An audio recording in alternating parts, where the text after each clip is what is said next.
Iya, baik. Bang Juma, izin dulu sebentar Bang Iya, Juma, karena tadi ada silakan, membawa silakan. nama saya. Ya, izin dulu 1 menit. Ya, siapa nih user? Ya namanya ya, Abang ini tadi emang kritisi saya ya. Saya siapa yang malu? Saya nggak ada malu sebagai pengikut Kristus kok. Tidak ada menyangkal. Bahkan teman-teman tadi di sini termasuk Bang Ferry bisa tahu kan, saya adalah orang yang percaya Yesus adalah Tuhan. Tetapi saya katakan, saya tidak mau berdebat, tidak membenci orang-orang yang tidak mempercayai bahwa Yesus adalah Tuhan. Itu yang saya katakan. Jadi kenapa Anda berkata bahwa saya tuh malu untuk mengakui sebagai pengikut Kristus? Nggak ada kok. Bahkan saya mempercayai Yesus adalah Tuhan dan Juru Selamat. Terima kasih, itu aja Bang Jumat untuk saya luruskan. Terima kasih. Iya, baik. Baik, saya tanggapi Bang User terkait dengan apa bukti oten murid Yesus. Nah, yang menarik dari Abang ini ketika mengambil data Yohanes 15 tadi, menaruh firman. Di data nomor 7-nya kan dikatakan tuh, tadi udah aku bahas dengan teman Kristen yang lain. Apabila engkau ada di dalam aku, apabila engkau ada di dalam aku dan firmanku ada di dalam dirimu, lalu engkau meminta apa saja, maka engkau akan menerimanya. Itu kata Yesus, akulah pokok dan engkau adalah ranting. Jikalau engkau ada di dalam aku dan firmanku ada di dalam engkau, minta apa saja, maka engkau akan menerimanya.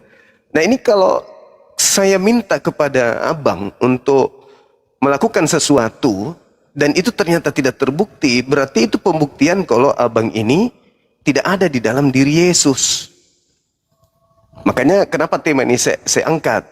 Lalu kemudian, tanda-tanda murid Yesus itu kan jelas tuh, di dalam Yohanes 17:8.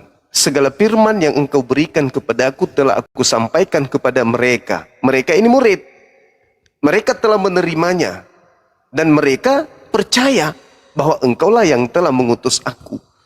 Berarti pada poin murid-murid menerima segala firman yang Yesus sampaikan, mereka rangkum semuanya bahwa Yesus ini adalah utusan Tuhan. Titik.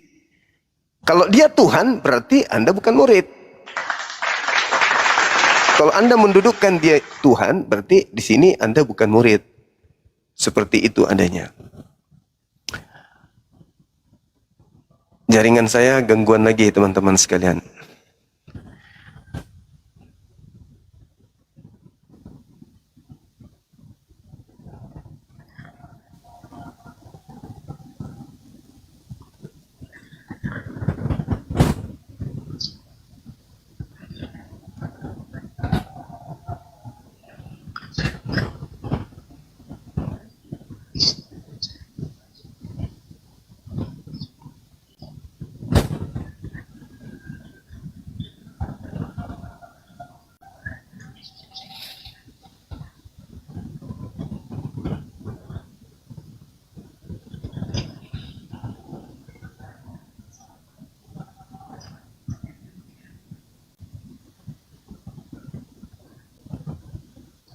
Coba dibuka Bang di dalam Yohanes pasal 17 ayat 3. Ada suara saya nggak? Ke-mute ya? Ada bro, betul. Langsung. Ada. Ya. Ada. Nah, jika konsep kehidupan yang kekal itu Bang, ini sudah komplit dinyatakan oleh Yesus sendiri ketika dia diutus pada saat itu. Dalam Yohanes pasal 17 ayat 3 dikatakan di sana, inilah hidup yang kekal itu. Ini ayatnya sederhana, tapi harus kita renungi. Inilah hidup yang kekal itu, bahwa mereka mengenal engkau satu-satunya Elohim yang benar, dan mengenal Yesus Kristus yang engkau utus. Jadi statusnya itu sudah beda Bang. Itu yang perlu kita pahami. Coba Abang baca sendiri. Saya nggak mendikte Abang, tapi Abang coba pahami. Terima kasih karena saya sendiri adalah lulusan STH. Ya, saya juga dengarkan dulu. Waktu saya, boleh? Oke. Haleluya. Jadi, saya tidak hanya membaca teks yang kelihatannya itu fantastis untuk diteliti dan kemudian diambil kesimpulan. Coba baca dari 1 sampai selesai. sampai pasal 13 ya, ayat 17 sampai pasal 26, Bapak akan menemukan bahwa di sana Yesus sendiri bilang bahwa akulah yang memberikan kedamaian dan sejahtera. Jangankan ayat 17, ayat 16 dan 18 juga menyimpulkan bahwa dia adalah sosok Allah sendiri. Jadi kenapa aku harus berpikiran sempit dengan hanya melihat konteks itu? Kan Bapak nggak tahu apa itu yang disebut utusan dalam konteks Yahudi. Karena utusan itu yang dinanti-nantikan bagi mereka. Karena itulah tandanya bahwa Allah sendiri yang berupa manusia datang bersama-sama mereka. Karena itu nubuatan Musa. Dia bilang begini, Musa, Tuhan Allah akan mengutus seorang nabi yang sama seperti engkau, dan engkau akan diajar oleh aku sendiri. Aku itu Yahweh, tapi dia ngomong bahwa berupa manusia di antaranya. Ya inilah, makanya dengarkan dulu baik-baik. Di situ kalau Bapak baca, Yesus tadi akan dilempar dengan batu oleh umat Yahudi, bukan dilempar dengan orang-orang semacam kita atau orang-orang yang dari negeri jauh, karena nggak ngerti bahwa dengan menyamakan aku adalah Bapa, Yesus mengakui dirinya sebagai Allah. Akulah dia pakai kata Aye Asherie. Akulah dia, itu kata-kata yang dikenalkan Musa ketika Musa bertanya, siapakah engkau ya Allah, supaya umatku tahu bahwa engkau adalah Tuhan. Aye, aku adalah aku dalam bahasa Indonesianya. Nah, Bapak harus tahu bahwa ketika waktu Yesus ngomong begitu, para imam itu melempar batu karena dia menghujat Allah, karena dia menyamakan dengan dirinya dengan Allah. Baca itu sampai terusnya, Bapak akan kagum menemukan bahwa Yesus adalah mengaku dirinya sebagai Tuhan di tengah-tengah waktu itu. Tuhan berkati. Saya tanggapin ya. Jadi gini, user ya. Walaupun Anda ngaku-ngaku lulusan STT dan lain sebagainya, ini bukan hal yang aneh ya. Banyak di TikTok ini ngaku itu ya, bahkan ngaku dokter, pendeta dokter lagi ada gitu kan, tapi gak ada buktinya ya. Oke, kita abaikan itu ya. Saya berkata, apakah Anda yakin? Dengar dulu. Sudah saya bilang abaikan ya. Sekarang saya tanya. Nanti Mau saya kasih nomor nik saya? Via DM aja. Kalau memang ada, saya tunggu di DM ya. Begitu aja bro. Oke, sip. Sekarang saya akan bertanya kepada Anda. Yang narasi yang Anda katakan tadi, Anda sudah yakin itu benar? Jawab pertanyaan saya. Itu yang dari Alkitab. Iya. Dan aku mengakui kebenaran Alkitab, tidak mengakui apa yang Bapak sampaikan ataupun siapapun. Begini, masalahnya di TikTok ini ada banyak orang-orang menggunakan firman Tuhan untuk membenarkan setiap narasi dan argumentasinya. Jadi perang-perang firman Tuhan, perang ayat. Ini kan ada banyak. Padahal di dalam kekristenan yang utama adalah tentang kasih, mengasihi Tuhan dan mengasihi sesama. Tetapi apakah saat Anda memperdebatkan hal-hal yang menurut Anda itu benar, mengatakan orang lain keliru, justru ketahuilah Anda pun tidak benar di hadapan Tuhan. Bukankah Tuhan berkata, merasa paling benar adalah dosa? Saat Anda terlalu kuat dengan keyakinan bahwa Anda itu benar, Yesus itu Tuhan, kamu lebih pintar daripada orang Israel apa? Lebih pintar daripada orang Yahudi. Orang Yahudi aja nggak percaya Yesus adalah Tuhan. Ya, saya orang yang percaya Yesus adalah Tuhan. Tetapi saya nggak pernah mau menjustifikasi kepada orang-orang yang tidak percaya Yesus adalah Tuhan. Tetapi Anda merasa paling benar. Anda lupa merasa paling benar adalah dosa. Terima kasih.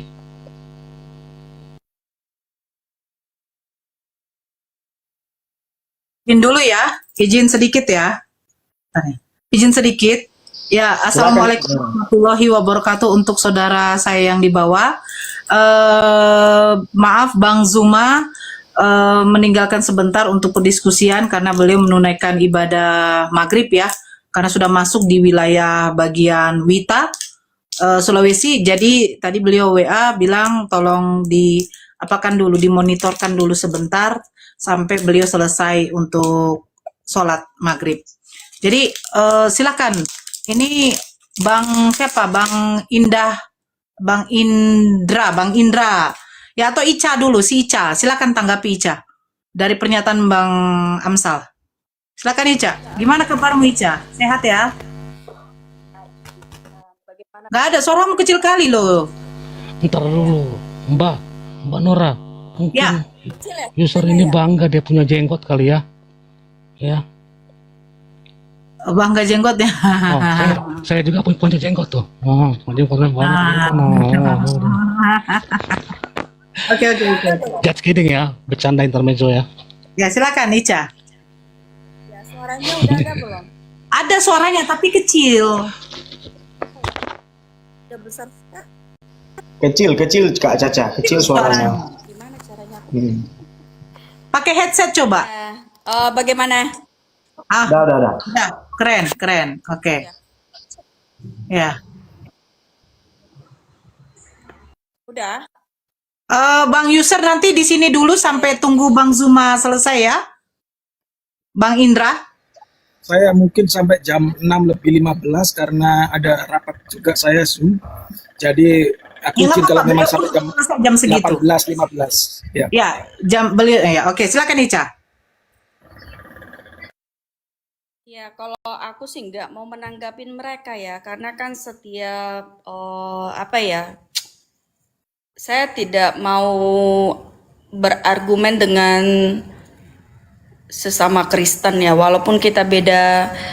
Ini ya, saya Katolik dan mereka Protestan, dan saya berpikir ya, saya tidak akan membantah apa yang mereka sampaikan, tapi kalau nanti ada sedikit yang bisa saya sampaikan, ya saya sampaikan gitu. Nah, jadi saya naik di sini cuma senang aja, ibaratkan gini. Saya lihat apa bukti Oten murid Yesus. Nah, ini. Jadi ada sedikit saya memberitahukan firman Tuhan ya, di mana ayatnya gitu. Kenapa dibilang orang Kristen itu pengikut Yesus Kristus seperti itu. Nah, jadi kalau kita berbicara tentang orang Kristen, ya kita memberikan pemahaman seperti ini, ya. Kalau orang Kristen, Kristen itu artinya kan pengikut Yesus Kristus, benar ya? Nah, kalau dibilang pengikut Yesus Kristus berarti kita yang beriman kepadanya, gitu. Jadi kita yang beriman kepada Tuhan kami sehingga kamilah yang mengikut Dia. Nah, tetapi Tuhan sendiri yang memberitahukan tentang jalan kebenaran itu. Di mana ayatnya? Nah, itu di Matius 16 ayat 18. Nah, di Matius 16 ayat 18 ya, oke, saya buka dulu. Beginilah firman Tuhan. Aku pun berkata kepadamu, engkau adalah Petrus, dan di atas batu karang ini aku akan mendirikan gerejaku, dan alam maut tidak akan menguasainya. Nah, yang kita tahu bahwa Petrus ini adalah muridnya Tuhan Yesus. Sehingga kalau dikatakan murid Tuhan Yesus berarti dia adalah pengikut Yesus Kristus. Nah, sedangkan yang mendirikan gereja itu adalah Santo Petrus. Dan Santo Petrus ini adalah murid Tuhan Yesus yang siapapun yang beriman kepada Tuhan Yesus itu dikatakan pengikut Yesus Kristus. Seperti itu. Bisa nanti silakan Nora iniin. Saya tanggapi ya, izin Bang Amsal ya. Petrus di situ berarti dia membangun gereja. Kalau kita lihat di ayat 18 ya, di atas batu karang ini itu berbicara tentang bait Allah. Bait Allah itu kan berbicara tentang rumah doa. Bukan, gereja atau bukan? Bisa dikatakan gereja. Gereja, berarti murid-murid Yesus ke gereja. Iyalah, ke gereja. Murid-murid Yesus ke gereja. Ya. Itu di mana ceritanya orang Yahudi ke gereja? Orang Yahudi. Kalau Iya. mereka beriman pada Tuhan Yesus pasti. Suaranya kecil Ica, suaranya kecil Ica. Oke. Kalau misalkan orang Yahudi ini mereka itu beriman bahwa Yesus adalah Tuhan dan mereka mengikuti apa yang diajarkan dan diperintahkan oleh Tuhan Yesus, ya mereka pasti akan ke gereja. Oke, satu murid Yesus yang mengatakan yang beriman Yesus itu adalah Tuhan. tadi sudah ditunjukkan Yohanes 17 nomor 8, Yesus menerima firman dari Bapaknya, menyampaikan kepada murid-muridnya, dan murid-muridnya mengakui menerima bahwa Yesus itu adalah utusan, bukan Tuhan. Kalau kamu katakan di dalam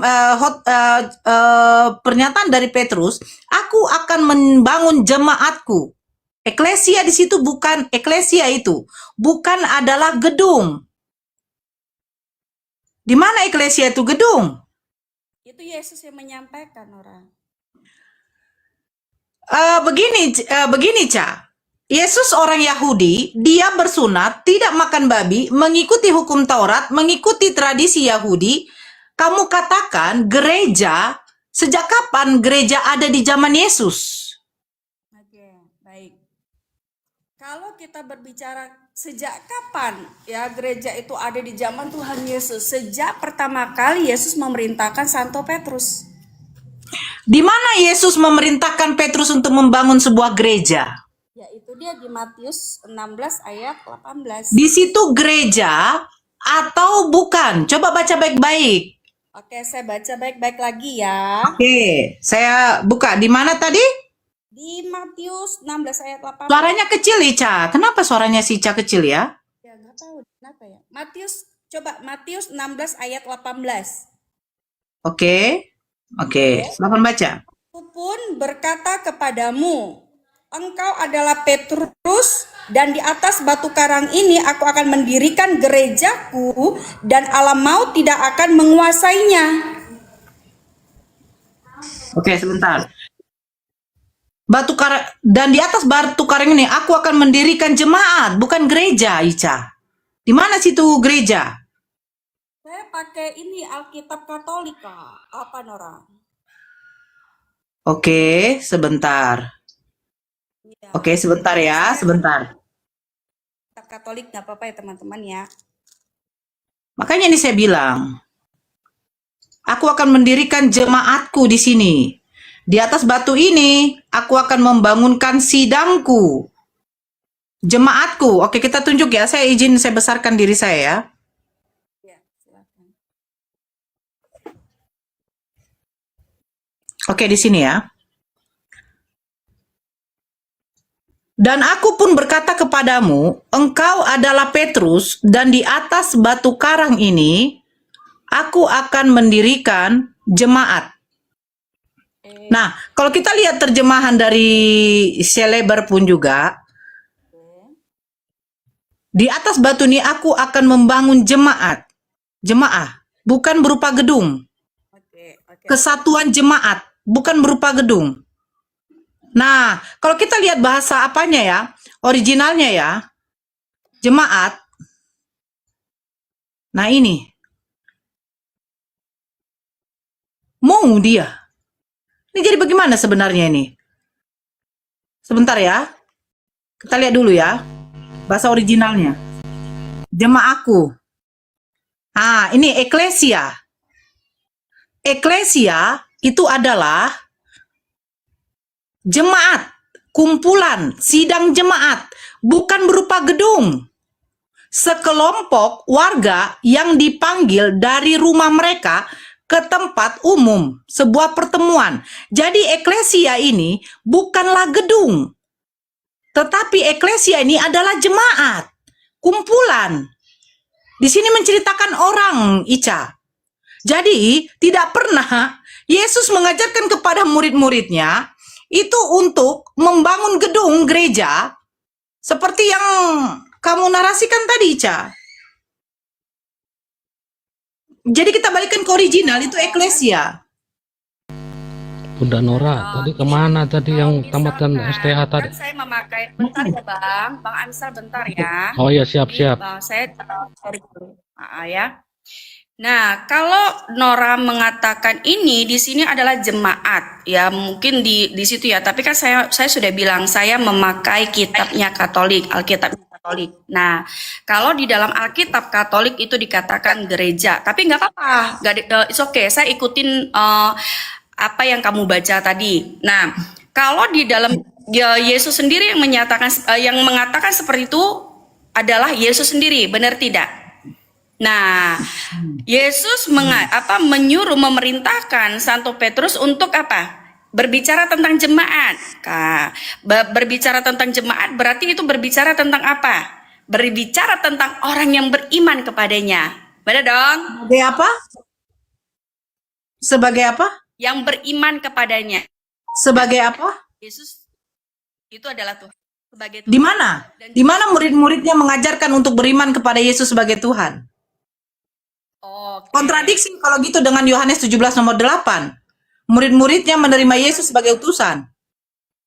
Kalau misal gini, Nora ya, kalau misalkan kamu mengatakan bahwa di Yohanes 17 ya, Yohanes 17 ayat 8, saya bacakan buat kamu. Ya, Yohanes silakan. 17 beginilah firman Tuhan, ya.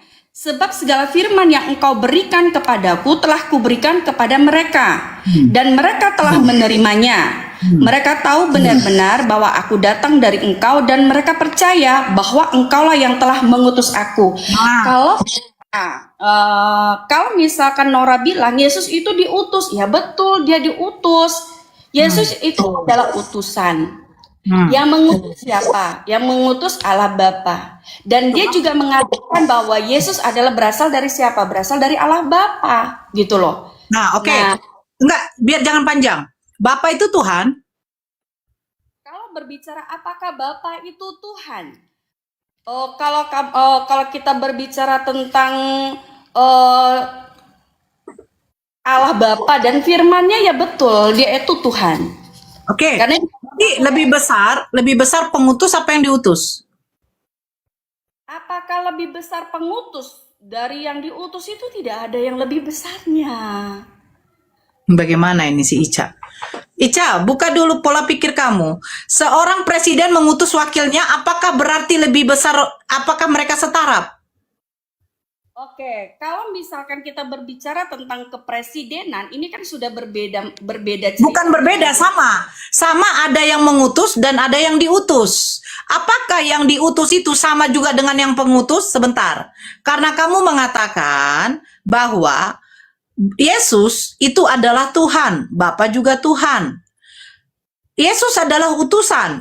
Apakah derajatnya utusan sama dengan yang mengutus? Oke. Ini saya jawab. Silakan. Ya. Kalau misalkan kamu mengatakan bahwa derajatnya lebih berkuasa siapa? Apakah kalau dibilang apakah dia itu sama kuasanya? Nah, kalau dikatakan sama kuasanya, itu bisa bicara tentang kuasa ya, itu sama gitu ya. Tapi kita buka di Yohanes 1 ayat 1, pada mulanya adalah firman, firman itu bersama-sama dengan Allah dan firman itu adalah Allah. Kalau kita berbicara tentang kuasa ya, yang lebih besar mana? Yang mengutus apa yang diutus? Nah, kalau berbicara tentang pengutusan itu tidak, karena sudah dikatakan bersama-sama, itu tidak ada yang namanya lebih besar kuasanya siapa gitu loh, Nora. Oke, coba buka Yohanes 17. Oke. Yohanes 17 mulai dari 5. Oke, saya buka ya, Yohanes 17 ayat 5 ya. Ya, mulai dari 5. Ya. Oke. Sekarang ya Bapa, muliakanlah aku di hadiratmu sendiri dengan kemuliaan yang kumiliki di hadiratmu sebelum dunia ini ada. Nah, sebelum dunia ini dia sudah ada, benar tidak? Bukan. Ini Yesus minta dipermuliakan atau tidak?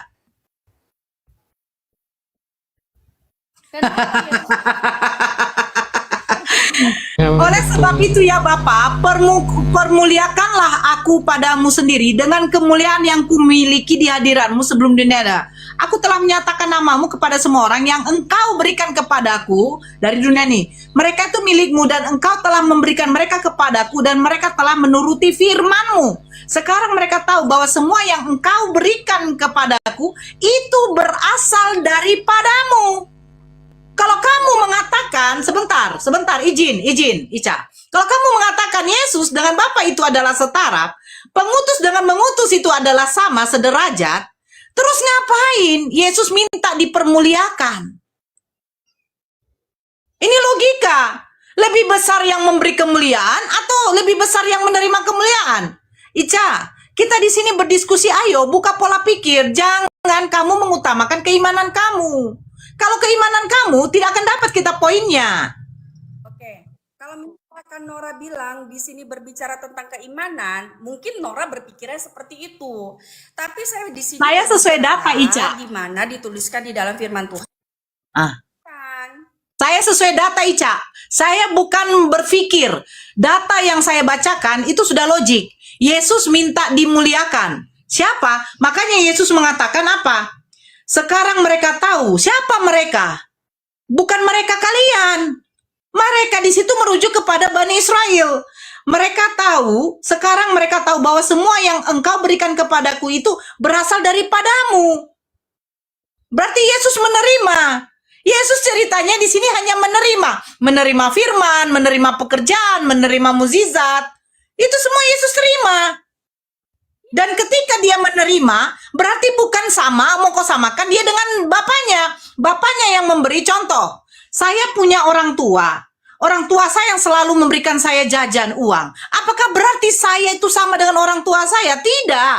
Saya mendapatkan sesuatu itu semua dari orang tua saya. Sama seperti Yesus. Yesus apa mau mengatakan? Yesus mengatakan begini. Sebentar. Aku telah menyatakan namamu kepada semua orang yang engkau berikan kepadaku dari dunia. Mereka itu milikmu. Mereka itu. Jadi ada kata mereka yang dimana itu dikhususkan. Makanya temanya apa bukti kalau Oten itu murid Yesus? Karena Yesus merujuk kepada apa? Mereka. Coba baca Yohanes 17 nomor 9 setelah nomor 8. Ketika Yesus mengatakan segala firman yang kau sampaikan kepadaku telah ku sampaikan kepada mereka dan mereka menerimanya. Murid-muridnya mempercayai Yesus hanyalah utusan. Terus apa kata Yesus di ayat 9-nya? Itu bagusnya jangan dipotong. Apa? Aku berdoa hanya untuk mereka. Bukan untuk dunia aku berdoa.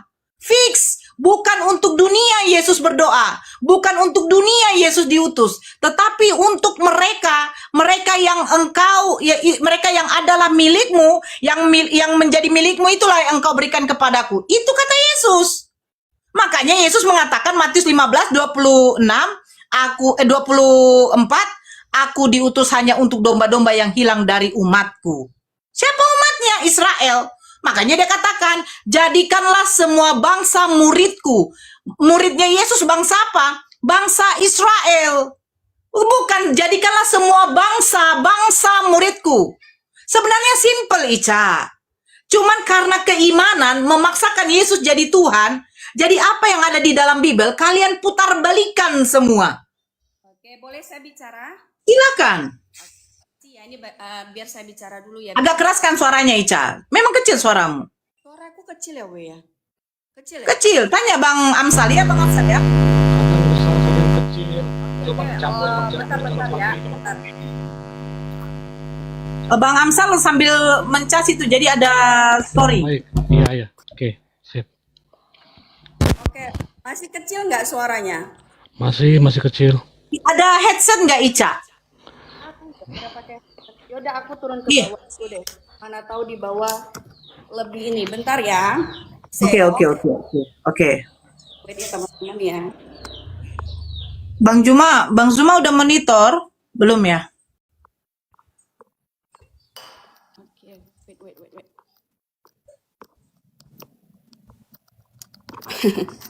Sorry ya. Nah, mungkin lelet karena signalnya agak ini. Nah, ini udah bagus. Udah bagus ya.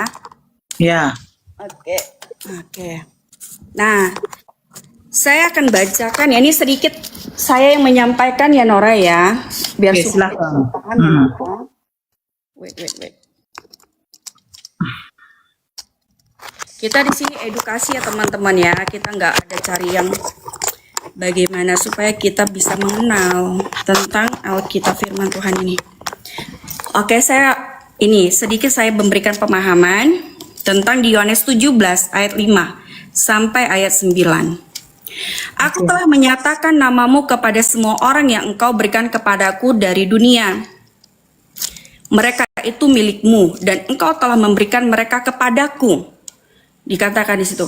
Dan engkau telah memberikan mereka kepadaku.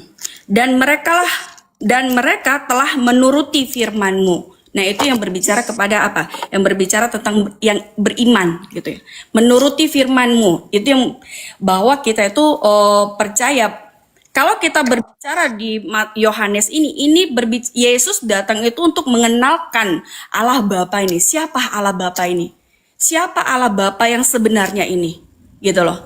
Nah, makanya dia mengatakan seperti aku telah menyatakan namamu kepada semua orang yang engkau berikan kepadaku dari dunia. Mereka itu milikmu dan engkau telah memberikan mereka kepadaku dan mereka telah menuruti firman-Mu.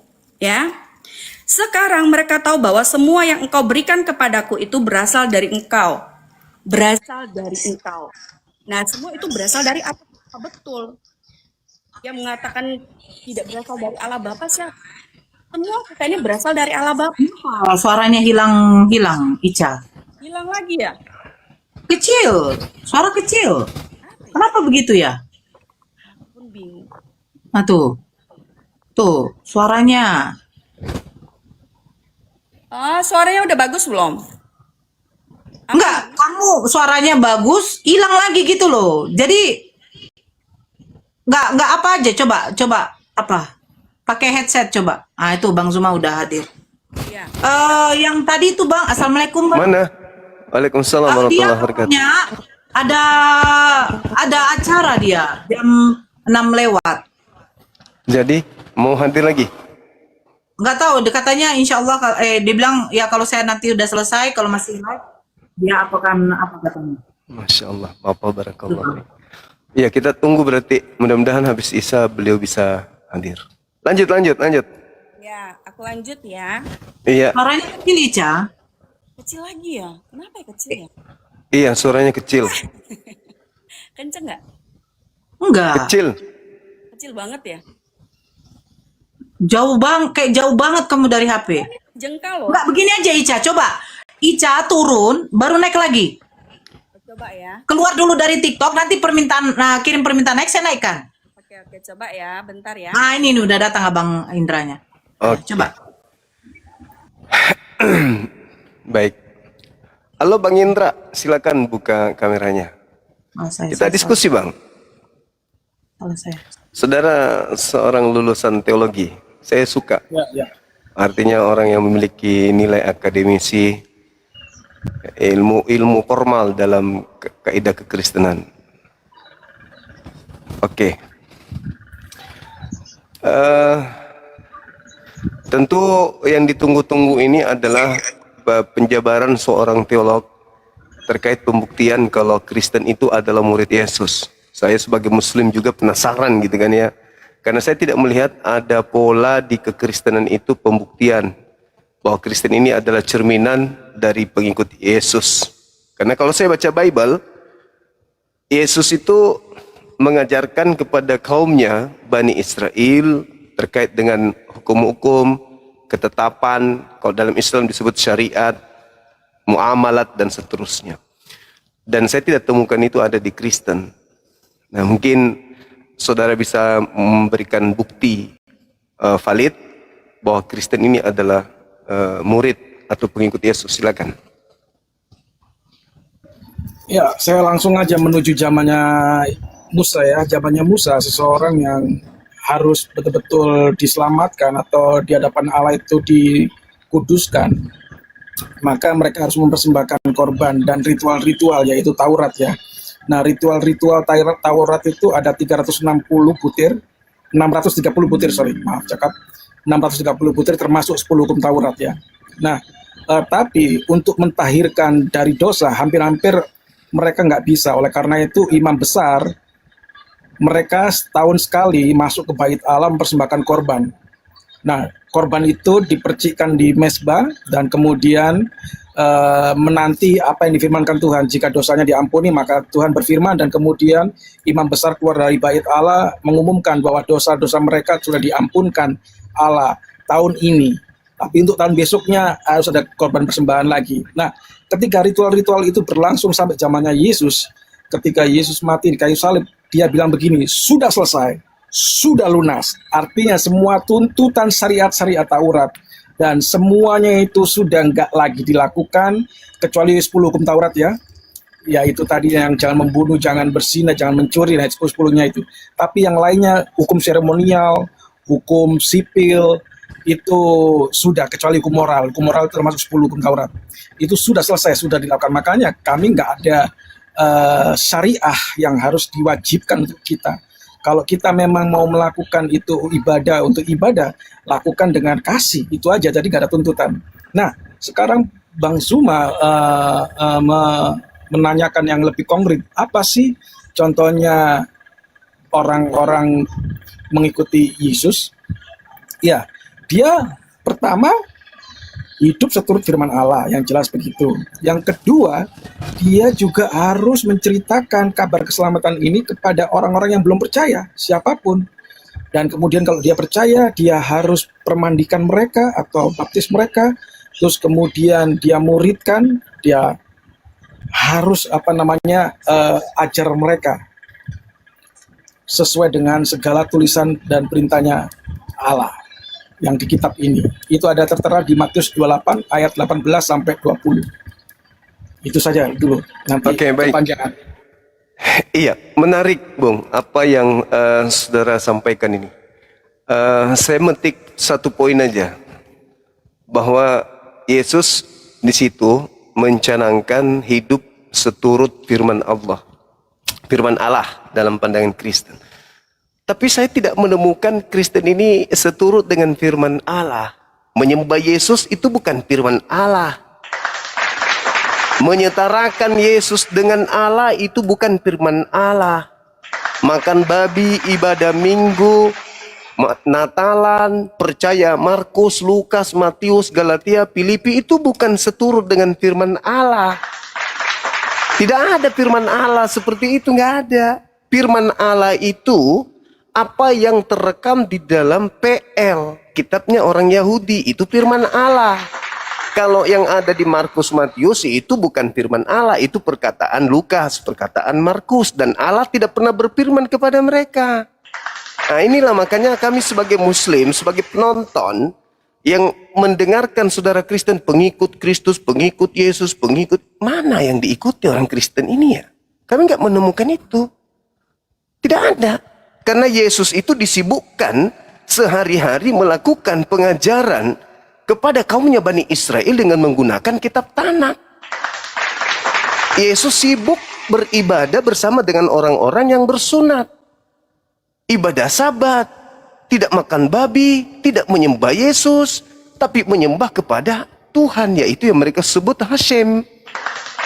Mereka disibukkan kemudian di bait suci untuk melakukan segala sesuatu ritual yang diajarkan oleh Nabi Musa. Contoh misalnya, saya menciduk pernyataan Yesus di dalam Matius 8:4.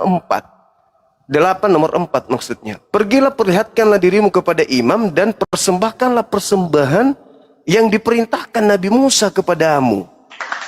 Tidak pernah Yesus itu mengajarkan bahwa hidup kekal itu adalah mereka mengenal aku yang akan mati menebus dosa mereka. Itu. Nah, cerminan yang Anda bawa, sedikit lagi, cerminan yang Anda bawa tadi adalah bagaimana mempersembahkan ajaran Tuhan kepada Bani Israel, mempersembahkan binatang. Tidak ada Tuhan mengajarkan, baik di PL maupun di PB, Tuhan ya, Tuhan dalam hal ini yang disembah oleh Bani Israel, yang menyatakan bahwa persembahkan darah manusia untuk nebus dosa, itu nggak ada. Tetapi kalau kita membawa dari mimbar gereja pengajaran kekristenan terhadap pola yang ada di tengah-tengah Bani Israel, hebatnya Kristen itu di sini. Dia selalu mengacu iman mereka kepada poin-poin tentang kurban. Tentang seorang manusia yang diutus ke tengah-tengah kaum Bani Israel mati untuk nebus dosa mereka. Semisal mengambil Yesaya 53, 52, kemudian Mazmur 22 dan seterusnya, Mazmur 9 dan seterusnya. Itu diambil oleh mereka. Tetapi kecolongannya ada dua. Yang pertama, pengajar tentang tebus dosa dengan darah manusia seperti Paulus misalnya, ini tidak pernah dinubuatkan Paulus ini di PL. Paulus ini tokoh fiktif di PL, nggak ada dia punya sedikit pun selain yang ada di Kejadian 49 nomor 27 sebagai keturunan serigala. Cuma satu doang tentang Paulus. Yang kedua, kering pemberitaan di kitabnya Yahudi tentang kebangkitan dari kubur. Hari ketiga ada bangkit hari kubur, itu nggak ada di kitabnya orang Yahudi, nggak ada. Jadi bangkit hari ketiga itu hanya ada di gereja. Bangkit hari ketiga, nembus dosa, bla bla bla bla, itu hanya ada di gereja. Di PL, hal yang sangat besar, yang sangat mendasar, yang sangat fundamental dalam agama Kristen itu tidak ada di PL kitabnya Yahudi. Keluar dari kubur pada hari ketiga itu nggak ada. Nah, sebagai sarjana teologi, mungkin Anda bisa menginformasikan kepada saya khususnya bahwa di kitabnya Yahudi ada kebangkitan hari ketiga loh, sebagai simbol keselamatan orang Kristen. Karena Kristen ini adalah kerumunan manusia hebat. Manusia luar biasa yang peradabannya lebih dulu daripada peradaban yang muncul di Islam. Islam belakangan, peradaban Romawi, peradaban Yunani, peradaban Mesir, itulah mereka Kristen awal mula. Nah, gelombang besar keturunan Adam ini yang menyebut mereka pengikut Kristus, kenapa tak ada disinggung di PL sedikit pun? Tentang Tuhan turun ke bumi, bangkit pada hari ketiga. Nah ini, yang bangkit pada hari ketiga ini loh yang kita cari. Dan Yesus juga pernah, bukan Yesus, Lukas, asisten Paulus juga pernah sedikit mengutip. Lukas 24 nomor 44, 46. Ada tertulis tentang aku di Mazmur, di Torah, di kitab nabi-nabi bahwa Mesias mati di antara orang, di antara penjahat-penjahat dan bangkit pada hari ketiga. Begitu saya cari di Torah, cari di Mazmur, kitab nabi, nggak ada. Lukas ini ngarang, parahnya Kristen percaya. Nah, tapi sebagai teologi mungkin Anda bangga dengan keserjanaan Anda, saatnya lah Anda buktikan bahwa memang di kitabnya Yahudi ada pemberitaan tentang bangkit pada hari ketiga sebagai jalur keselamatan Kristen. Silakan. Oke, fantastik. Bang, saya izin turun ya Bang ya, saya di bawah aja Bang. Ya Bang. Ya, silakan. Assalamualaikum warahmatullahi wabarakatuh. Waalaikumsalam warahmatullahi wabarakatuh. Saya minta Saudari Caca dulu baca di Yohanes 8 ayat 29 sampai 32. Itu tadi menyangga Pak Zuma sebelum kita menjelaskan ke PL ya. Iya, Dan silakan. klarifikasi bahwa Paulus bukan dari PL tapi dari PB. Namanya baru muncul di Kisah Para Rasul dan kemudian di ayat-ayat yang lainnya. Baik, kemudian baca dulu di Yohanes. Caca, kamu pakai apa Alkitab Katolik? Boleh. Coba ya baca Yohanes 8 ayat 29 sampai 32. Setelah orang itu menyembah kepada Musa, apa yang dia lakukan? Orang yang telah disembuhkan bisu dan tulinya itu. Oke, saya baca. Bisu dan dia bisu dan tuli sejak lahir toh. Nah, kemudian dia di ayat 29 sampai 32. Yohanes 8 ayat 29 sampai 32 baca. Yohanes 8 ayat 9 sampai ayat Yang keras, Oca, suaramu kecil. kecil banget ya. Dekatkan suaranya. Nah, Wajah saya ke depan banget. Oke, Yohanes 8 ayat 28 sampai 32. Beginilah firman Tuhan. Maka kata Yesus, apabila kamu telah meninggikan anak manusia, barulah kamu tahu bahwa akulah dia. Dan bahwa aku tidak berbuat apa-apa dari diriku sendiri. Tetapi aku berbicara tentang hal-hal sebagaimana diajarkan Bapa kepadaku. Ia yang telah mengutus aku, menyertai aku, ia tidak membiarkan aku sendiri, sebab aku senantiasa melakukan apa yang berkenan kepadanya. Setelah ia mengatakan semuanya itu, banyak orang percaya kepadanya. Lalu Yesus berkata kepada orang-orang Yahudi yang telah percaya kepadanya, "Jikalau kamu tetap dalam firman-Ku, kamu benar-benar murid-Ku. Dan kamu akan mengetahui kebenaran, dan kebenaran itu akan memerdekakan kamu." Begitu. oke, terima kasih Kak. Baik. Jadi menjawab lagi ya, bagaimana kita harus menjadi murid tadi dengan apa yang dituduhkan Bang Suma, bagaimana orang Kristen mungkin masih bias atau tidak jelas kehidupan orang Kristen tidak seirama dengan apa yang diajarkan Kristus. Ya, sekali lagi itu mungkin oknum di luar sana, tapi Yesus mengajarkan tegas kalau mau menjadi murid, firman-Nya harus didengar dari Bapa dan dia harus percaya karena Bapak adalah istilahnya adalah otoritasnya Yesus ketika dia datang sendiri, karena nanti kalau kita baca lagi di Matius 17, apa yang dimiliki Bapa dimiliki oleh saya di ayat 17-nya ya. Yohanes 17 ayat 17, nanti di situ kita akan mengerti bahwa ada narasi di sana. Tetapi saya mau jelaskan Pak, sesuai dengan tadi kutipan bahwa di Yesaya, kemudian di Mazmur dikutip bahwa Eloi Eloi lama sabatani, itu adalah dari Mazmur juga, Mazmur Daud. Dia mengkut sehingga ketika Isa atau Yesus waktu mau mati, dia mengatakan hal yang sama. Itu bukan berarti dia takut atau apa, dia memang menubuatkan segala sesuatunya yang dinubuatkan oleh nabi-nabi sebelumnya. Nah, termasuk kematiannya dia di antara para penjahat. Itu juga ditulis di Mazmur atau Daud, kitab-kitab Daud. Nah, kemudian di kitab Yesaya dia seperti domba keluh ketika dibawa pembantaian, persis bilur-bilurnya menyembuhkan. Itu memang semua dinubuatkan tentang kematiannya. Tetapi hal yang luar biasanya memang Pak Zuma, waktu di zamannya Yesus ketika dia bersama dengan orang Israel, dia menanti-nantikan juga tanda apa yang kamu bawa untuk supaya kami percaya bahwa kamu adalah dia. Yesus sendiri nggak akan memberikan, dia hanya jawab begini, angkatan yang jahat ini tidak akan ada tanda yang diberikan, tetapi hanya tanda Yunus. Tahu Bapak Nabi Yunus? Dia ditelan ikan selama 3 hari, kemudian dia dikeluarkan. Nah, hal inilah yang menjadi tanda bagi dia. Dan ternyata memang dia 3 hari ditelan perut bumi dan kemudian bangkit kembali. Ini adalah semacam metafora yang digunakan oleh Yesus bahwa ini adalah nubuatan dia ketika 3 hari setelah itu. Dan Pak Zuma perlu diingat, Yesus sendiri bilang, roh bukanlah bait Allah. Nanti 3 hari kemudian aku akan membangunnya kembali. Dia berpikir tuh orang-orang di sana, di ayat itu, di Yohanes itu, dia bilang begini, bagaimana mungkin, ini bait Allah sudah ribuan tahun dibangun, bagaimana mungkin kamu bisa hanya membangunnya 3 hari ketika kamu robohkannya. Ternyata di Alkitab itu ditulis yang dimaksud bait Allah adalah dirinya sendiri. Nah, kata-kata itu buatan, Yesus sendiri yang ngomongkan bahwa dia akan mati dan kemudian hidup kembali.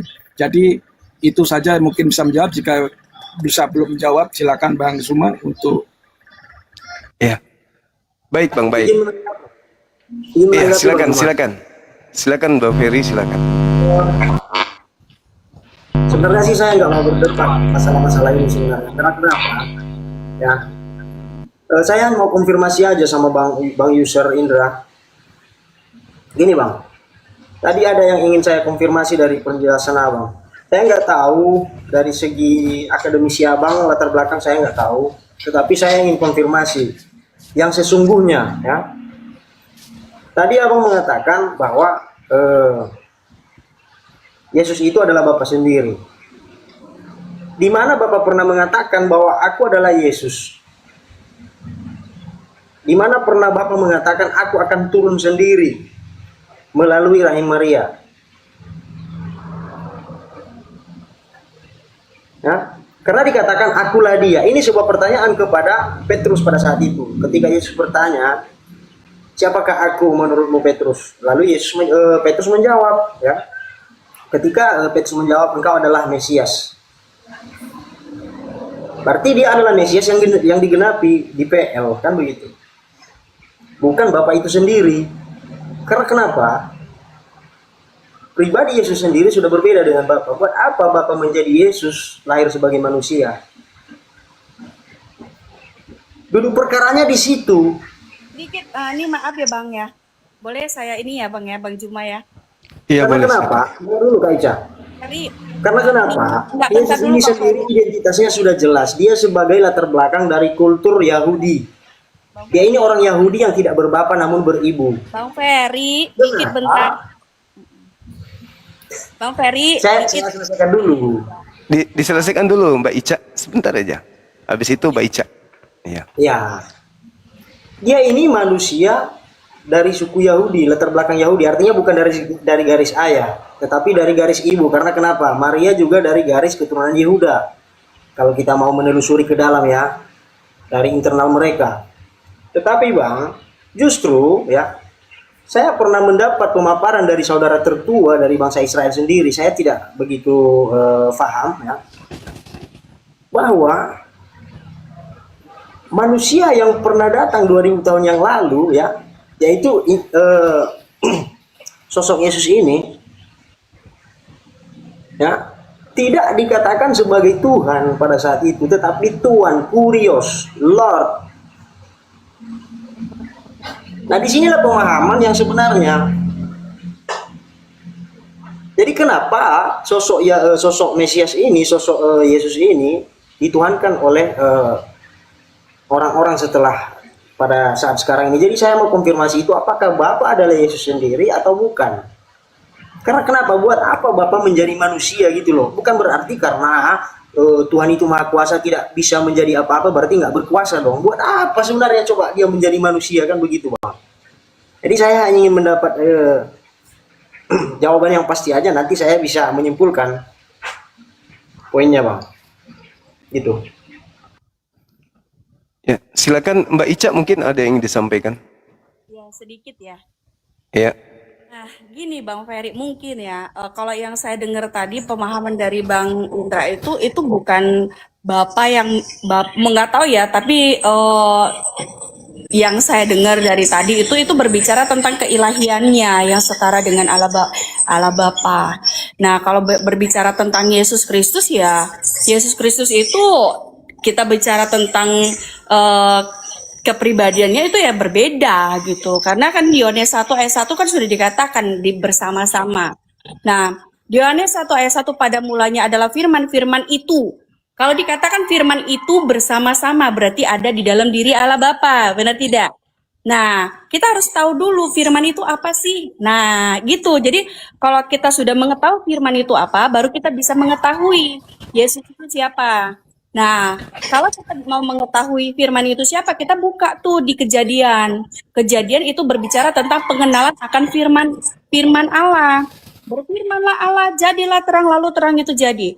Allah menciptakan segala sesuatu tuh melalui firman-Nya.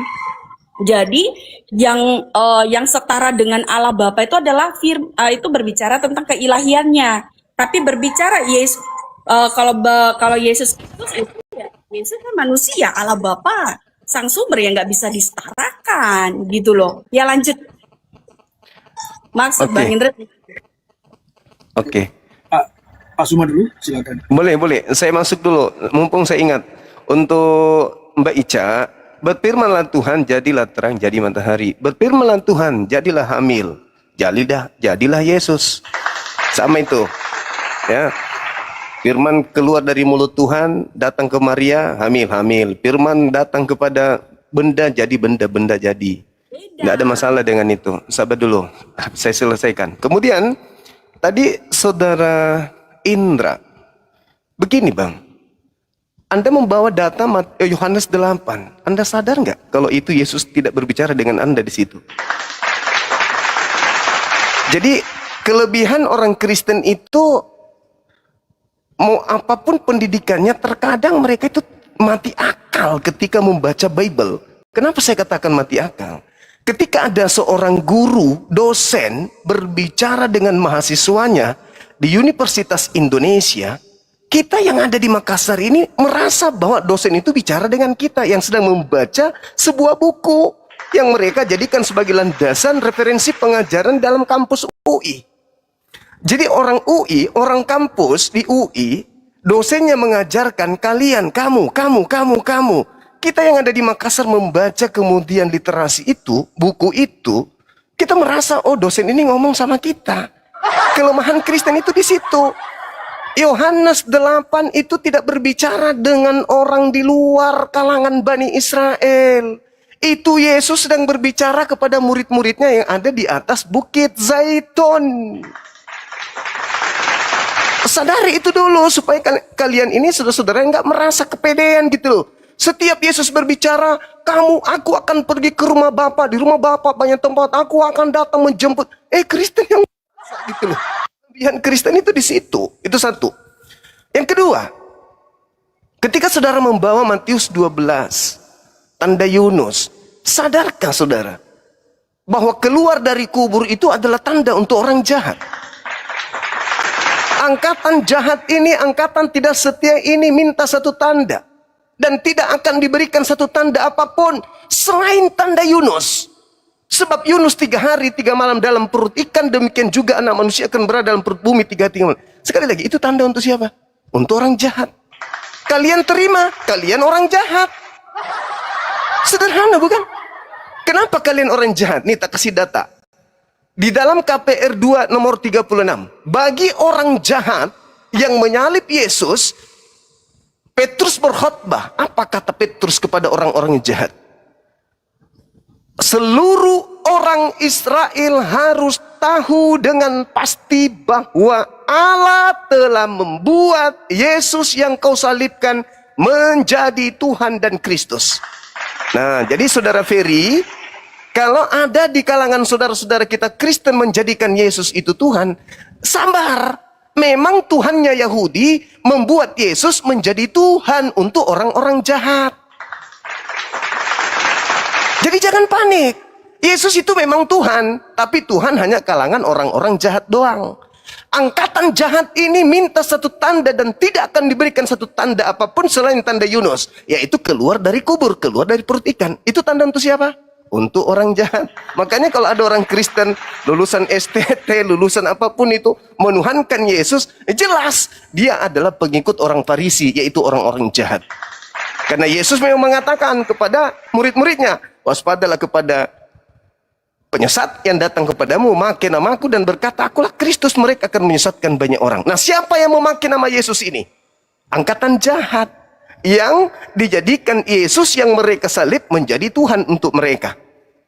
Nah, ini kalau saudara STT dalami materi ini di KPR 2 nomor 36, 37, 38, 39 sampai 40 akan sadar bahwa ternyata orang Farisi ketika Allah menjadikan Yesus yang mereka salib menjadi Tuhan bagi mereka, orang Farisinya panik.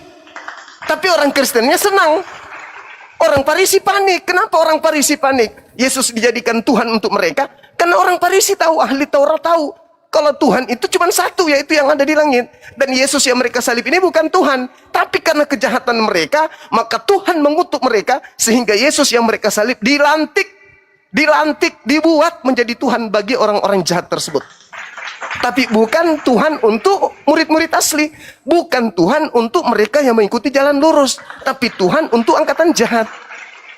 Jadi Yesus memang Tuhan. Tapi untuk golongan tertentu seperti saudara Indra ini, itu memang Tuhan untuk pengindra. Silakan. Fantastik penjelasannya Pak Bang Suma, luar biasa. Nah, saya rasa itu interpretasi Bang Suma baik sekali, tetapi kalau kita mau pakai hermeneutika yang baik, maka ada aplikasi yang menyediakannya. Kalau kita nggak bisa berhermeneutika dengan baik, maka kita membuka aplikasi saja. Apa sih maksud dengan tanda Yunus ketika waktu orang-orang itu meminta tanda? Baca aja Matius 12, hermeneutika yang baik bagaimana yang sehat, pasti akan keluar arti-artinya. Bahkan ada numerial atau strong. Nomor strong itu nomor bahasa yang ini ya, bahasa Yunaninya, bahasa yang dipakai di teks perjanjian barunya. Nah, menarik sekali. Saya mau sebelum ke Bang Suma, izinkan saya menanggapi saudara terkasih saya Pak Ferry. Pak Ferry tadi menanyakan kurios kok disebut Tuhan. Nah, di zaman itu kata Tuhan adalah pemilik. Nah, kata pemilik disematkan adalah menjadi gelarnya Kristus adalah kurios. Itu ya Tuhan. Karena penjewantahan Tuhan ke Tuhan itu tidak jauh beda. Diartikan adalah pemilik. Kalau saya bilang bahwa Kristus adalah Tuhan saya, dia adalah Tuhan saya. Karena dia pemilik hidup saya, dia pemilik Indra, dia pemilik orang yang ganteng ini. Nah, itu saja yang konteks yang ingin disampaikan di artinya kurios. Dan kemudian nanti kalau kita baca lagi pembedahan, saudari Caca nanti mungkin bisa bantu, saudari Caca, bahwa ada banyak kisah, khususnya di Yohanes 9 aja sudah memperlihatkan bagaimana Isa atau Yesus itu menjelaskan bahwa dia adalah sang pemilik hidup, sang pemberi hidup, ya. Makanya tadi di Yohanes 8 dia berkata bahwa kalau kamu nggak percaya sama dia yang diutus, artinya dia sendiri ya, dia yang diutus, kamu tetap mati dalam dosamu.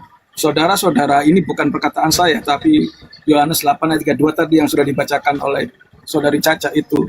Nah, hal ini juga Pak Zuma menarik sekali bahwa Paulus menjelaskan jauh-jauh artinya penyaliban, bahwa penyaliban tadi sudah melunaskan kita dari segala jerat dosa, dan kemudian kita nggak perlu lagi syariah supaya selamat. Cukup kita percaya, cukup dengan iman kita sudah masuk. Nah, itu adalah janji keselamatan yang teguh, yang sudah memang pertama-tama untuk Israel, tapi kemudian memang ini untuk segala bangsa. Karena nanti di Yesaya dia bilang bahwa dia diutus untuk bangsa-bangsa. Memang dia pertama dia melakukan tugasnya untuk saudara-saudaranya, yaitu suku Israel atau Bani Israel, dan kemudian dia bilang di pamungkasnya di Matius 28 ayat 18-20 dia berkata begini, segala kuasa dan wewenang baik di surga maupun di bumi sudah diberikan kepadaku, oleh karena itu pergilah, jadikan semua bangsa muridku, ajari dan baptislah mereka dalam nama Sang Bapa, Sang Putra, dan Roh Allah yang Maha Suci, dan ajarlah mereka seperti apa yang telah kuajarkan kepadamu, dan ketahuilah aku menyertaimu sampai pada kesudahan akhir zaman. Nah, ini adalah perintahnya akhirnya, supaya ciri-ciri menjadi murid Kristus adalah dia harus pergi mencari orang, memberitakan keselamatan, mempermandikan atau membaptis itu dalam nama Sang Bapa, Sang Putra, dan Roh Kudus, dan kemudian menjadikan dia muridnya Kristus lagi. Ketika dia jadi muridnya Kristus, dia memuridkan orang yang percaya itu menjadi muridnya Kristus dan mengajarinya. Nah, itu adalah tanda-tandanya yang sudah disematkan oleh semua orang yang percaya di bumi ini. Selama bumi ini masih ada, orang percaya itu harus mencari orang-orang yang belum percaya untuk menjadi muridnya Kristus. Terima kasih. Tuhan berkati. Baik, sebelum Bang Ferry mungkin saya tanggapi dulu biar saya nggak lupa. Pergilah ke seluruh dunia, jadikanlah seluruh bangsa menjadi muridku. Murid-murid Yesus, Bang, murid Yesus nih, bukan murid Paulus. Karena yang mengajak di situ adalah Yesus katanya kan ya. Murid-murid Yesus menurut Abang itu ke sinagoge atau ke gereja? Hari Sabtu atau hari Minggu? Bersunat atau tidak bersunat? Makan babi atau tidak makan babi? Murid Yesus, Bang. Bang. Bang Suma, aku izin ya Bang ya. Nanti jam 18 lewat 10 menit, 15 menit, 10 menit lagi saya izin keluar ya. Tadi saya sudah izin sama Bang Nora, Ibu Nora tadi. Jam 18 lewat 15 baik. Saya izin hormat ada meeting. Iya, nanti sering-sering ke sini aja Bang. Sering-sering aja ke sini. Gak apa-apa. Makasih Bang Indra. Assalamualaikum. Siap. Bang, lanjut, Oke. So, nanti pokoknya lagi saya harus mundur ya, Bang. Oke, baik. Nah, yang kedua terkait yang tadi, bolehkah sebagai sarjana teologi menunjukkan data di kitabnya Yahudi? Mungkin PL lah kalau menurut konsep Kristen. Ada Mesias mati dan bangkit pada hari ketiga itu tertulis banyak. Karena ini yang membuat kemudian separuh dari penduduk bumi menjadi Kristen, yaitu keluar dari kubur. Hal yang sangat besar terjadi, lebih dahsyat daripada Musa belah laut, lebih dahsyat daripada Yesus bangkitkan orang mati, lebih dahsyat daripada Nabi Muhammad belah bulan, yaitu manusia Mesias yang diutus oleh Tuhan ke tengah Bani Israel keluar dari kubur pada hari ketiga. Ada tidak di dalam kitabnya Yahudi yang itu? Yang kedua, ya, tadi yang kembali yang pertama saya pendalaman materi. Jadikanlah seluruh bangsa jadi muridku. Murid Yesus bukan murid Paulus. Yesus ketika mengajar murid-muridnya kemana? Sinagoge apa ke gereja? Sunat apa tidak sunat? Makan babi apa tidak makan babi? Ibadah Sabtu apa ibadah Minggu? Itu murid Yesus. Kalau disuruh menjadikan seluruh bangsa menjadi murid, berarti harus jadi murid. Nah, kemana Yesus pergi ibadah? Ke gereja atau sinagoge? Silakan Bang. Maaf ya, Saudari Eca, saya ambil dulu ini untuk jawab ya. Mungkin waktu saya soalnya kan kurang sebentar lagi. Terima kasih, fantastik sekali jawabannya Bang Suma menanggapinya. Saya rasa sebagai pembicara yang sangat cakap ya, menguasai materi. Saya rasa bagus untuk terus ini Zoom ini ada untuk mendidik kita. Oke, Bang Suma, nanti kalau Bang Suma saya masih butuh banyak belajar, saya harus akui. Saya juga punya banyak literatur, tapi yang saya ingat kitab Zabur mengatakan bahwa dia disalib di antara orang-orang jahat, dan kemudian 3 hari dia hidup kembali. Nanti dikutip di Zabur, terus kemudian ada dikutip di Yesaya bahwa kematiannya itu sudah dikutip di Yesaya, dan kemudian tadi ditinggikan. Tadi saya sudah bilang tadi apa namanya, Yohanes 8 tadi ditinggikan itu Bang Suma. Dia mengutip apa namanya, tongkatnya Musa ketika rakyat Israel ke padang gurun, dia dipatok oleh ular. Nah, akhirnya umat-umat menanyakan, tolong Musa bantu kami supaya kami tidak binasa di padang gurun ini dengan dipatok ular. Maka Musa dengan izin Tuhan menanyakan, dan disuruhlah Musa oleh Tuhan sendiri membuat patung, yaitu tiang ular tembaga. Nah, siapapun yang melihat ular tembaga itu, dia akan selamat. Nah, Yohanes 8 ayat tadi yang itu, yang dibacakan oleh Ibu Nora, 28-32, ketika Allah ditinggikan, kamu akan diselamatkan. Ditinggikan itu artinya di tiang salib. Kalau Bapak baca ayat itu secara strong, itu sama dengan penyalipan. Ya, kita lewat, jangan cepat. Terima kasih Bang Suma bahwa Yesus nggak ada gereja waktu itu. Ketika dia bilang dimuridkan, nggak suruh masuk sinagog, nggak juga masuk gereja.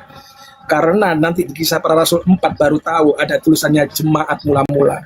Nah, mungkin saudara Nora dengan denominasinya Katolik, jemaat itu langsung ditandaskan sebagai gereja secara organisasi. Tapi ini yang dimaksud ini Pak, Ibu Caca, itu masih organisme. Jadi kita pribadi orang percaya itu disebut gereja, belum disebut bangunan. Tetapi tidak apa-apa, ini masalah dominasi. Mungkin ada sedikit pengajaran yang berbeda dari saya dan dari Ibu Caca. Tidak masalah, Ibu Caca. Jadi jemaat berkumpul pertama-tama, jemaat yang percaya pada Kristus itu ada di Kisah Para Rasul 2-4. Yaitu nanti ceritanya judulnya adalah jemaat mula-mula. Tetapi luar biasanya Bang Suma menjawab dengan betul-betul sudah menyelidiki. Memang Yesus nggak menyuruh orang yang nanti muridnya itu pergi ke gereja, dan tidak menahannya juga pergi ke gereja. Tetapi yang dimaksud gereja yaitu kumpulan orang-orang percaya tadi, yaitu eklesia, di mana nanti mereka di situ bersekutu. Baca dulu Nora, Kisah Para Rasul 2, Kisah Para Rasul 4, jemaat mula-mula. Apa yang dilakukannya di situ? 3-4 ayat aja khusus untuk apa yang dilakukan oleh jemaat mula-mula. Kisah Para Rasul 4. Agak buru-buru, waktu saya kurang 1 menit lagi. Kisah Para Rasul 4 ayat 22. Yang keras Nora. Kisah Para Rasul 4 tentang jemaat mula-mula. Baca itu aja beberapa ayatnya, jangan semua perikop. Oke. Khususnya apa yang dilakukan mereka. Kisah Para Rasul 4 ayat 22, betul firman Tuhan, sebab orang yang disembuhkan oleh mujizat itu sudah lebih dari 40 tahun umurnya. Jangan langsung itu, jemaat mula-mula. Ada kan tulisannya jemaat mula kenapa? Mereka apa yang melakukan? Jemaat mula-mula itu apa yang dilakukan? Perikop itu aja yang dibacakan. Oh, perikopnya Kisah Para Rasul 4. Ya. Petrus dan Yohanes di hadapan Mahkamah Agama. Bukan itu. Coba ya, bentar. Saya pastikan dulu. Tidak ayat.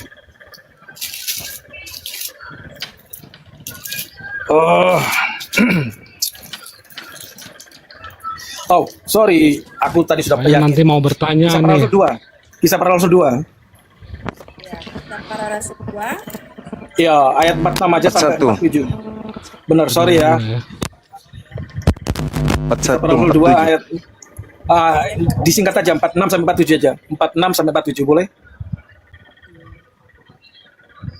Maaf. Dengan bertekun dan sehati, mereka berkumpul tiap-tiap hari dalam bait Allah. Mereka memakan roti di rumah masing-masing secara bergiliran dan makan bersama-sama dengan gembira dan tulus hati. Cukup. Nah, di sini ada 2, bait Allah dan rumah.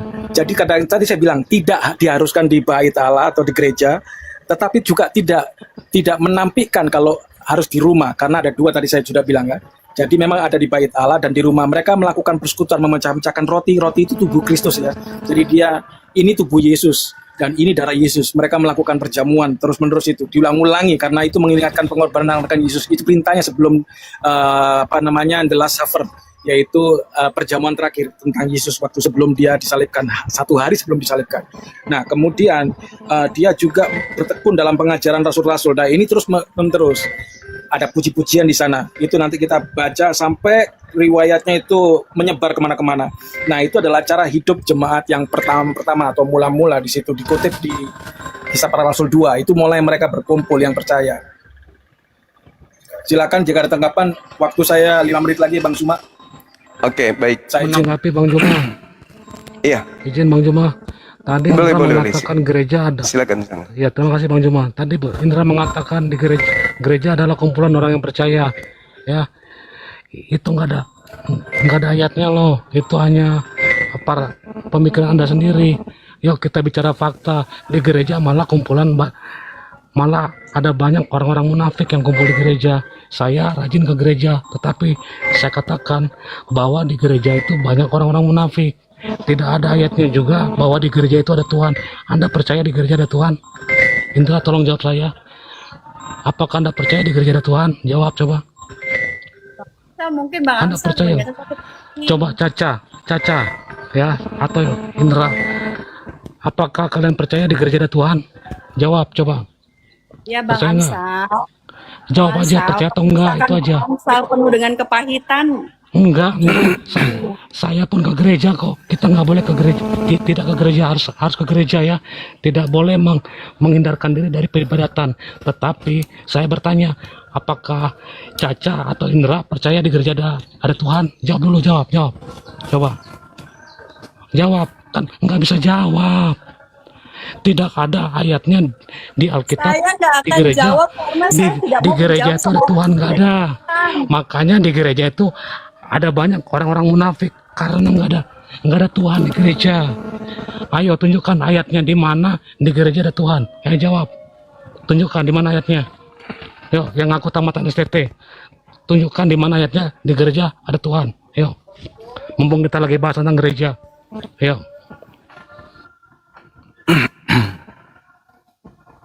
Ya, gimana, ada yang mau jawab? Saya sudah menjawab. Caca, silakan jawab, Caca. Coba, yuk tunjukkan di mana ayatnya di gereja ada Tuhan. Kalau saya tidak akan menjawab orang yang penuh dengan kepahitan gitu, karena orang penuh dengan kepahitan ini mereka tidak akan Oh, menerima. kok gini? Jawab aja. Jelaskan di ayat mana. Bang Amsal, maksud saya gini, kalau misalkan kamu katanya orang Kristen, tapi saya nggak tahu ya, apakah di balik masker kamu ini kamu sama seperti serigala berbulu domba atau apa, aku nggak tahu ya. Tapi mudah-mudahan bukan. Nah, mudah-mudahan kamu betul-betul orang Kristen yang benar, sehingga apa yang menjadi Jawab aja di mana ayatnya di Alkitab menyatakan di gereja ada Tuhan. Jangan berbelit-belit, yo, silakan. Oke, kalau kamu mengatakan kamu punya iman nggak? Itu aja yang menjadi pertanyaan saya. Akan nggak dijawab. Itulah makanya teman-teman ya, di gereja tuh nggak ada Tuhan. Saya Kristen. Saya tidak menyuruh kalian untuk jangan ke gereja. Saya pun rajin ke gereja loh, karena ada tertulis kita tidak boleh menjauhkan diri, menghindar dari peribadatan. Itu harus. Tapi memang di gereja tuh nggak ada ayatnya bahwa ada Tuhan di gereja. Itu makanya di gereja ada orang yang selingkuh, orientasinya perpuluhan, ada yang banyak orang-orang ke gereja bukan karena demi Tuhan, tetapi karena demi pansos, cari komunitas. Itu makanya Tuhan nggak ada di situ. Kalau Tuhan ada di situ, nggak akan ada namanya pendeta yang perpuluhan, nggak ada namanya jemaat yang selingkuh dengan pendeta. Ayo kalian bisa jawab nggak? Tunjukkan ayatnya di mana di Alkitab ditulis bahwa di gereja itu ada Tuhan. Nggak ada. Makanya Oke. Pak Amsal, tahan dulu. Benar. Saya tahu Pak Amsal sudah lagi euforia dengan apa yang Pak Amsal percayai. Pak Amsal, tadi saya sudah sebut gereja bukan hanya sekedar bangunan, tapi di mana orang-orang itu berkumpul. Benar? Yang versi saya jelaskan. Anda tadi berkata di gereja tempat orang-orang percaya berkumpul. Belum Iya, saya tentu. bilang tadi. Ya Belum Allah. tentu loh. Dengarkan dulu Bang, Bahkan jangan. ngomongin Allah. Kan? Jangan nyerocos Sudah dulu. jelas. Biarkan aku bilang. Jangan nyerocos dulu. Jangan ada ilah-ilah lain di hadapanmu, tetapi kamu bilang ya Allah. Ini kan udah nggak jelas ini. Emangnya saya nyebut Allah Bapa nggak boleh? Bang Guma, saya izin dulu. Oke, langsung jawab aja Iya, lah. iya. Saya naik lagi, berisik. Iya. Makasih. Hormat Pak Ferry. Oke Pak Amsal. Baca dulu Caca di Matius 18 ayat 20. Di mana ketika kita berkumpul apakah ada Allah di sana? Coba baca. Ada Tuhan di sana ketika kita berkumpul? Matius 18 ayat 20. Matius 18 ayat 20 begitu. Nah, ini perkataannya Yesus ini ya. Bukan perkataannya Nabi siapa-siapa. Oke, saya baca ya. Sebab di mana 2 atau 3 orang berkumpul dalam namaku, di situ aku ada di tengah-tengah mereka. Jaminan Oke, sekali. saya Jadi kalau tanggapin kita ya. berkumpul, jangan dulu tanggapin, nanti orang-orang ada sisa. Oke, silakan. Oke, saya cabut dulu. Tuhan berkati. Saya boleh sebentar Oke, Bang nih. sebelum turun Bang Indra. 1 Bang menit. Bima. Oke, silakan Bang. Sabar. Ini pelajaran buat saudara Indra. Ketika tadi saya bertanya tentang bagaimana Anda bisa membuktikan diri Anda sebagai murid Yesus, Bang. Kembali kepada data yang Anda sajikan di Kisah Para Rasul 2 itu. Kalau Anda memahami secara mendetail. Sebenarnya yang dimaksud dari data 41 dan seterusnya sampai 47 itu adalah orang-orang yang bertaubat dari menuhankan Yesus. Ingat, yang menulis adanya perikop di Bible itu adalah Lembaga Bible Indonesia. KPR itu ketika berbicara dengan data 41 sampai 47, Bang, ketika orang-orang yang Tuhan membuat Yesus menjadi Tuhannya. Seluruh orang Israel harus tahu Yesus bahwa Allah telah membuat Yesus yang kau salibkan itu menjadi Tuhan. Mereka panik. Lalu mereka bertanya, apa yang harus kami lakukan?